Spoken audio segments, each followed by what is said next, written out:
Now on the CTV News at 5, there are multiple injuries after a bus carrying a junior hockey team went off a highway in northern Alberta.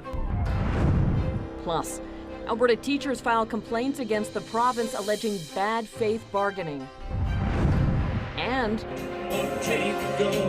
the holiday train returns to southern Alberta.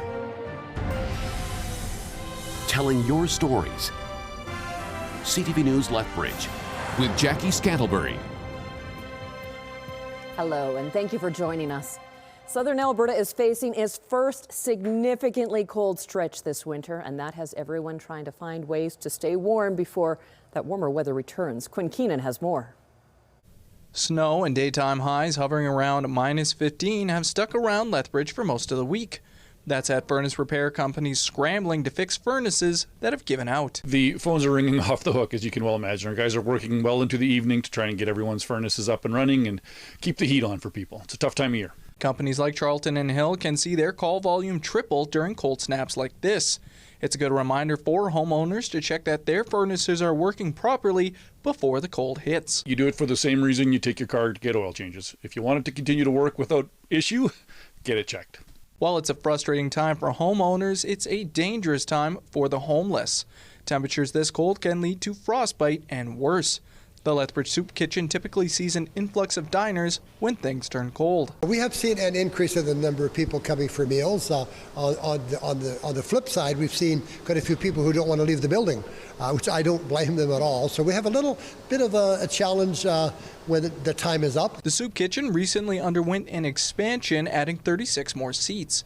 That move coincides with the shelter next door also expanding. The Soup Kitchen has seen up to 600 people a day. Adding more seats allows the Soup Kitchen to give more people an escape from the cold. One of our approaches has always been now, Christmas time, anytime, we never want to say no to people. And we want to make sure that we are available to them. We want to treat them with respect and also dignity. And so we do that. And we don't turn anyone away. Temperatures above zero will return this weekend before another cold snap hits next week. Quinn Keenan, CTV News, Lethbridge.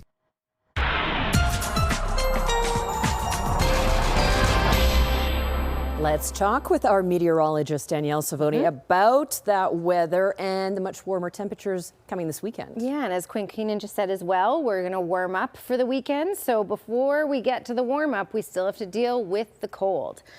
All right, -25 is what it feels like with the wind chill in Claresholm, -21 in Pincher Creek, -26 in Lethbridge, and -27 in Medicine Hat. So yes, this is a blast of cold weather, and it's going to take some time for it to work its way out. So it will still be very cold tomorrow morning, and then you'll notice a difference starting to kick in by tomorrow afternoon. All right, in the far southeast corner, still that lingering snowfall warning in place, because tonight, still looking at snowfall as it really starts to taper off, and for Highway 93 as well. More details on this coming up, Jackie. All right, thanks, Danielle.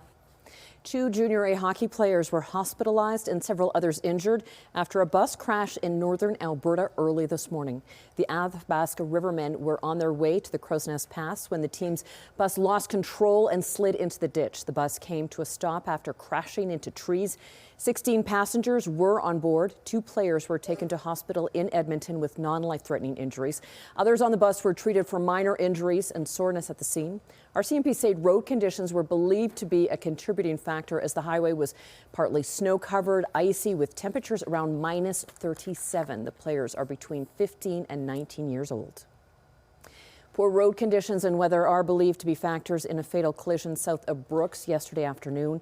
RCMP responded to a crash between an SUV and semi-truck shortly after 1 o'clock yesterday on Highway 36 near Township Road 154 in Scandia. Mounties say the area was covered in black ice with blowing snow causing very poor visibility.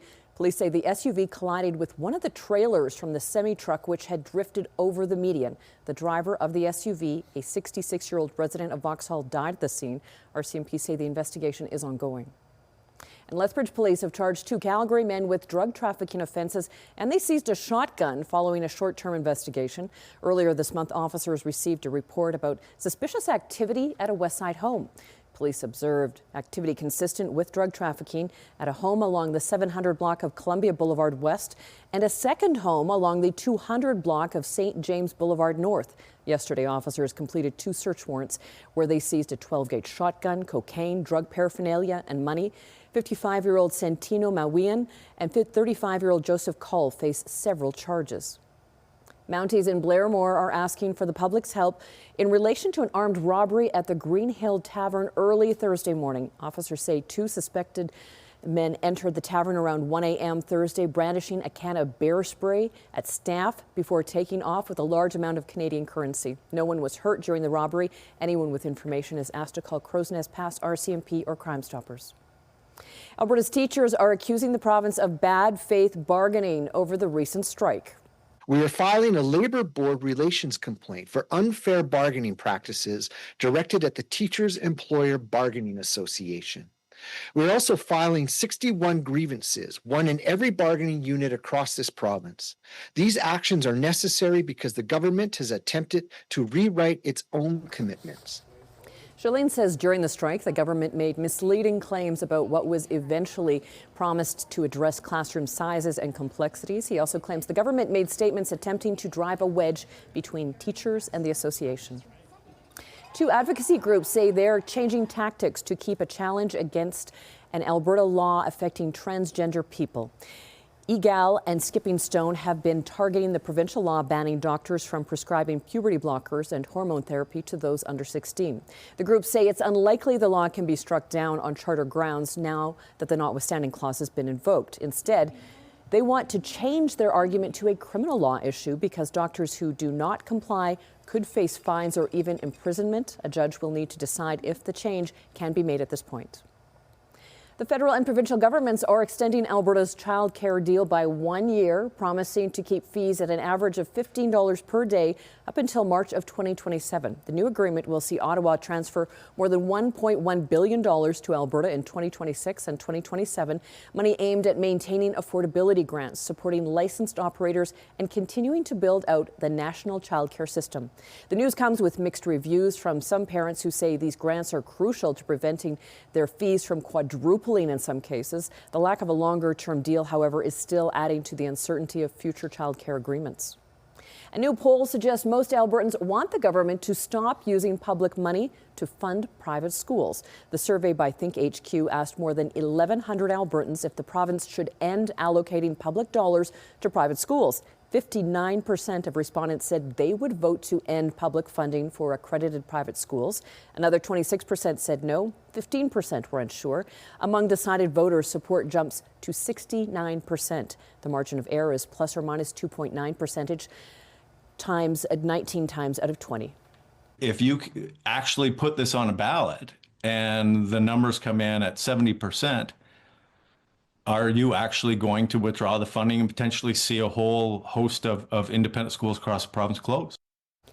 The education budget is $9.9 billion this year. About $461 million is allocated to fund private schools. A group called Alberta Funds Public Schools is trying to turn this funding question into a provincial referendum. They have until February the 11th to collect enough signatures. Lethbridge Mayor Blaine Higgin is clarifying a letter that he has penned to the province asking for the overdose prevention site to be removed. A motion for the letter was approved at a city council meeting last week. In it, Higgin is asking the province to wind down operation of the site as a result of a significant drop in overdose deaths in the city. He says there's been an 89% decrease in deaths since 2023, including 3 consecutive months this summer with no deaths reported at all. Higgins says the $3.8 million that the province provides for the site will be reallocated to treatment and support services in the city. We can take those dollars, and I've been told that we can if the decision is made to remove it. Those dollars would stay in our community to work towards recovery and helping those that are struggling in our community. That to me is exciting news. Additional outreach workers that may be, it may be additional for encampment response, and maybe for helping those on the preventative side. Higgins says the letter is only to show support for the removal of the site, with the provincial government making the final decision. Elections Alberta is getting an extra $6.7 million to deal with a growing number of recall applications. So far, recall petitions have been approved for 21 MLAs, including the Premier. Alberta's Chief Electoral Officer says verifying each petition costs over $300,000. Today, a legislature committee unanimously agreed to grant the extra money. Heavy rain, snowfall, and the rapid melting over the past couple of days has caused some challenges to the wastewater system in Fernie. The city says conditions have been trending in the right direction overnight and into this morning, but flow levels in the wastewater system are still roughly twice normal levels. Now, because of that, the city is asking residents and businesses to limit water use while the system is brought back up to capacity. Residents are encouraged to conserve water by limiting laundry, dishwashing, and showers. To try and respond to the problem, the city has been releasing untreated wastewater directly into the Elk River at multiple locations in order to prevent long-term damage. The newly reformed Lethbridge and District Agricultural Society has a new director. Cody McIntosh has been hired for the role. McIntosh was raised on a farm in the Picture Butte area and has worked remotely with Red Deer County and their Agriculture Services Board for the past 20 years. The LDAS has now also hired a new board of directors, including Louis Badara as the board chair. The board of directors is made up of 5 at-large members, along with a representative from the city and Lethbridge County. The board says its main focus right now is connecting more people with agriculture. We do have a lot of work with our new board just to determine our strategy and what we're going to deliver, but you're going to see more agricultural programming in the Lethbridge area, supporting agriculture. Just what that looks like, we're figuring that out. The Ag Society has also announced the return of Aggie Days in March. The educational program was last held in 2019 and is designed to help connect students to the culture of agriculture. About 70 large cars and semi-trucks will be cruising around Lethbridge this evening to help spread some holiday cheer. The 5th annual Christmas Cruise and Toy Drive, hosted by Alberta Large Cars, will get underway at 5:15. The cruise begins at Southland International Trucks and heads south onto 43rd Street before turning onto Mary McGrath Drive and ending at the Lethbridge Trade and Convention Centre at 6:30. Following the cruise, the trucks will park in the parking lot for people to view. Organizers are asking anyone who comes out to bring an unwrapped toy for this year's Angel Tree Christmas campaign. The word's been getting around in the trucking community, and the drivers really enjoy being a part of it. They look forward to it. I get messages, are we doing it again this year?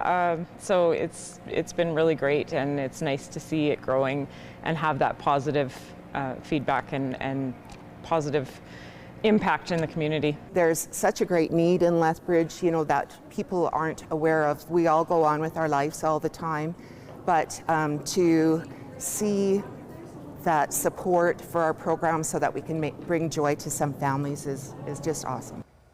The holiday lights will also continue inside the convention center with Glow Lethbridge. And the holiday cheer will continue tomorrow as the Canadian Pacific Kansas City holiday train rolls into Lethbridge. The train will arrive in Lethbridge tomorrow night at 7:15 along 2nd Avenue North, adjacent to London Drugs. The Bare Naked Ladies will hit the stage shortly after. The holiday train is also helping collect donations for food banks across Canada, including the Lethbridge Food Bank. CPKC will be presenting the food bank with an $8,000 check. Now, if you head to the train, you're asked to bring a non-perishable food item for the food bank. We are mid-rollout of our Christmas hamper season. We've got over a week left of delivering our Christmas hamper program to our clients here in the food bank. So this is a great time to restock some of those items that we need to help feed our families. The holiday train will also make stops in Fort Macleod, Pincher Creek, and Coleman on Sunday before continuing into BC. Well, Danielle is back with your weekend forecast right after this break. Plus, we take a look at the rising flu rates when we return.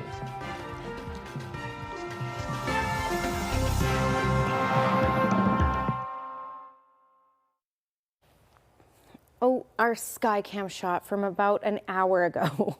It's cold. You know, hopefully you're doing the quick dog walks and the quick walks to the car like a penguin because it's also slippery. All right, -18. That's just the ambient temperature for the daytime high in Calgary, but it's been in the -20s with the wind chill.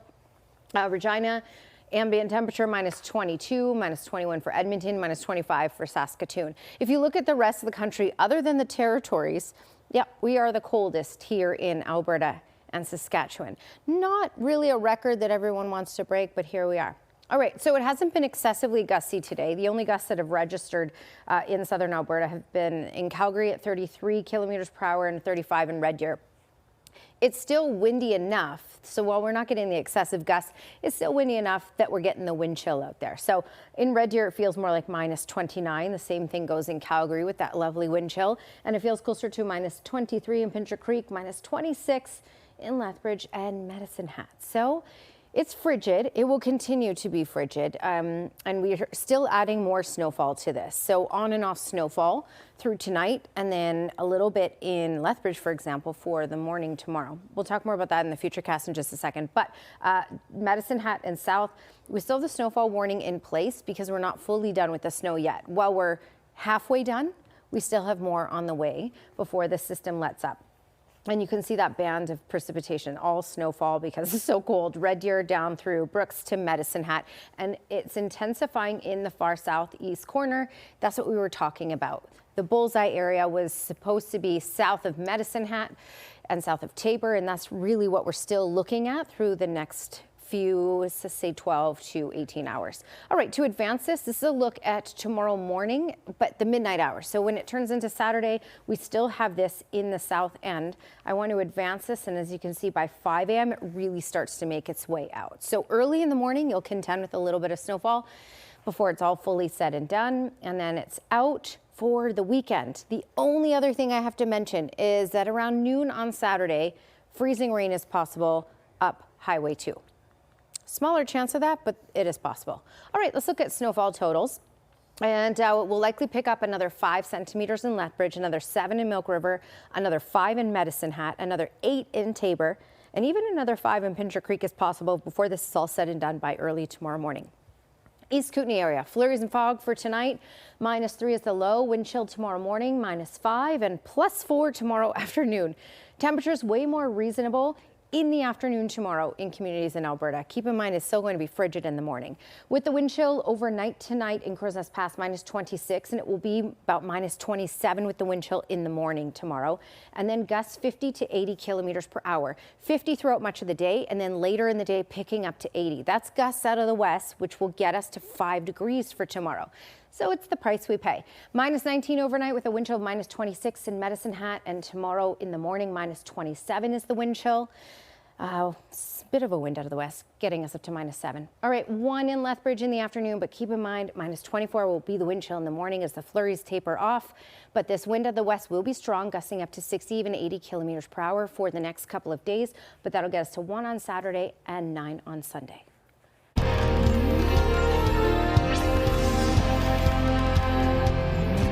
The flu is surging in Alberta, with the number of confirmed cases doubling within 1 week. There's also been a rise in hospitalizations. This week, there were 802 people in hospital because of the flu. That's an increase of around 250 compared to last week. So far this season, 21 people have died from influenza. 3 were in their 40s. 1 person was in their 30s. An Edmonton emergency room doctor has this advice to help slow the spread of the virus. If you're feeling terrible, don't go out. Maybe join by Zoom or something. If you are feeling terrible, good hygiene. Throw your napkins away that you're using. Good hand washing. If you're going to sneeze, obviously sneeze into your sleeve or into a tissue. Don't spread these things around.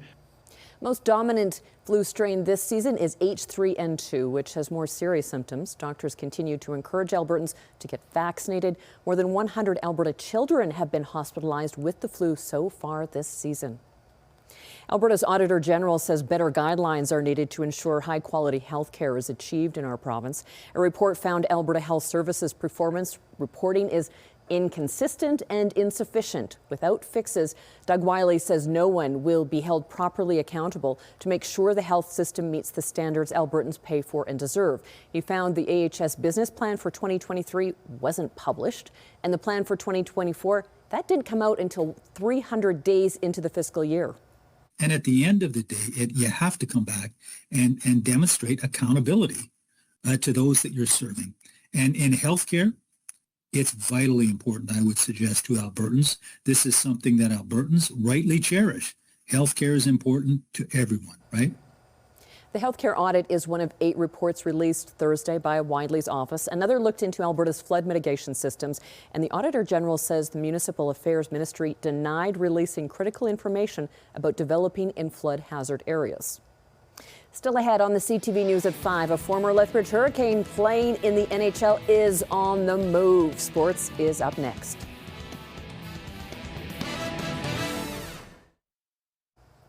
Lethbridge Hurricanes continue their eastern road trip. They'll look to rebound after Wednesday night's loss in Brandon. Tonight, the Canes are in Saskatoon. This will be their second meeting this season, with the Blades winning back in September. Game time is at 6. Tomorrow, Lethbridge faces a tough test against the PA Raiders. Prince Albert sits second in the Eastern Conference and is one of the top teams in the CHL. That game also starts at 6. Medicine Hat Tigers get to stay home this weekend. Tonight they welcome the Moose Jaw Warriors for a game at Co-op Place at 7. Tomorrow it'll be the last place Swift Current Broncos rolling into town. Swift Current is currently in the middle of a 9-game losing streak. Puck drop is at 7. Brooks Bandits are wrapping up a road trip of their own this weekend. They're in BC for a pair of games. Tonight the Bandits play the Trail Smoke Eaters. It's a big game for the Bandits as they are currently chasing Trail in the standings. Puck drop is at 7. Tomorrow they'll head closer to home as they take on the Cranbrook Bucks. The Bucks sit last in the Interior Conference and third last in the league overall. That game starts at 7. A former Lethbridge Hurricane playing in the NHL is on the move. Rodriguez, Verhaeghe shoots, he scores! Stuart Skinner will go to the Pittsburgh Penguins. The team says the move isn't a comment on Skinner's play, but goaltending was seen as a weakness in those deep playoff runs. In return, the Oilers get 30-year-old goalie Tristan Jarry, who is from BC and having a bounce-back season after some struggles on the ice last year. Both goalies, though, have struggled. Skinner only has an .891 save percentage, and he is a free agent after the season. Jarry was placed on waivers last season. Still ahead on the CTV News at 5. Ever wonder what your pets do when you're not at home? Well, we've got some surprising video coming up next.